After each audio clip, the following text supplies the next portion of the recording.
हरे कृष्ण। छोटा सा दृष्टांत है, बड़े ध्यान से सुनना कि अहंकार इंसान को नीचे गिराई देता है। और इस दृष्टांत को बड़े ध्यान से सुनना। दो वृक्ष थे, अगल बगल में थे, और एक वृक्ष बूढ़ा हो चुका था और एक वृक्ष हरा भरा था। तो बूढ़ा गिरने वाला था वृक्ष। उसने हरे भरे से कहा, अपनी कुछ टहनियां मेरी तरफ फैला दो, मैं गिरने से बच जाऊंगा। हरे भरे वृक्ष ने कहा, भाई मैं क्यों करूं तुम्हारी मदद, तुम तो बहुत पुराने वृक्ष हो, तुम तो गिरोगी। और मैं क्यों तुम्हारी मदद करूं, मैं नहीं करूंगा। अरे भाई कुछ तो मदद करो मेरी, कुछ तो मेरी सहायता करो। और ऐसे नहीं कि मैं गिर जाऊं और तुम्हारा सहारा मिलेगा तो मैं बच जाऊंगा। पर उस हरे भरे वृक्ष ने उसकी कोई मदद नहीं की। कुछ दिन बीते, जो बूढ़ा वृक्ष था वो गिर गया। तेज हवा चली और बेचारा वो गिर गया। अब मार्ग में गिरा, सारा मार्ग ब्लॉक हो गया, रास्ता।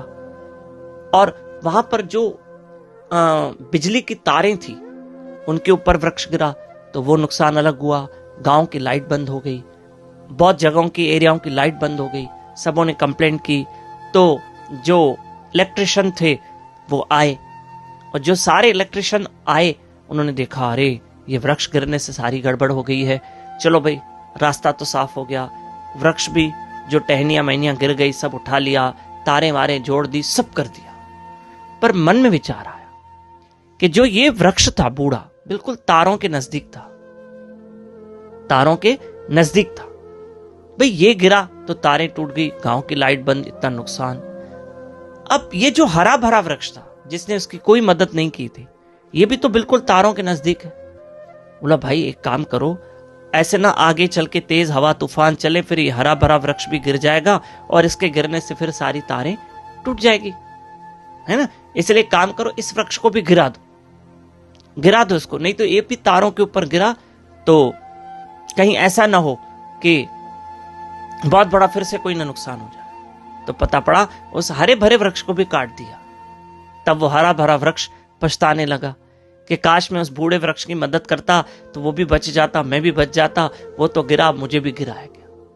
वैसे तो आज के दौर में आप पेड़ गिराना बहुत बड़ा गैर कानूनी काम है, गैर कानूनी काम। पर क्योंकि ये एक दृष्टांत था, ये समझने के लिए, सिर्फ इसमें से समझना क्या है, समझना ये है इसमें से कि इंसान किसी की अगर सहायता करे तो बड़ी अच्छी बात है। कहीं ऐसा ना हो कि हम अहंकार का जीवन, कि भाई जैसे तू तो बूढ़ा वृक्ष है, मैं तो हरा भरा हूं, मैं तुम्हारी क्यों सहायता करूं, मैं क्यों करूं ना। अगर आप देखते हो कि दो भाई है, एक धनवान है और एक इतना धनवान नहीं है, तो भाई भाई की मदद नहीं कर सकता। क्यों नहीं कर सकता? क्योंकि वो भाई है। इंसानियत के नाते करो, भाई होने के नाते करो।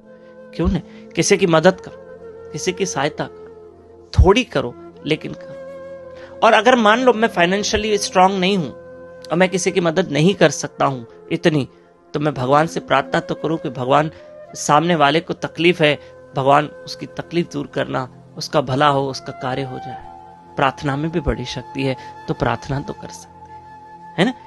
इसलिए अब आपको बता दें कि आज संडे है और आज हमारी एक दिन की सत्संग अभी आज अहमदाबाद में है, शाम को 6 बजे सरदार नगर एरिया में है। उस एरिया में आप आइए, सत्संग सुनिए, और इस एड्रेस को आप स्क्रीनशॉट लीजिए और उस एड्रेस पर पहुंचकर आके हरि कथा सुने अहमदाबाद में। हरे कृष्णा, धन्यवाद।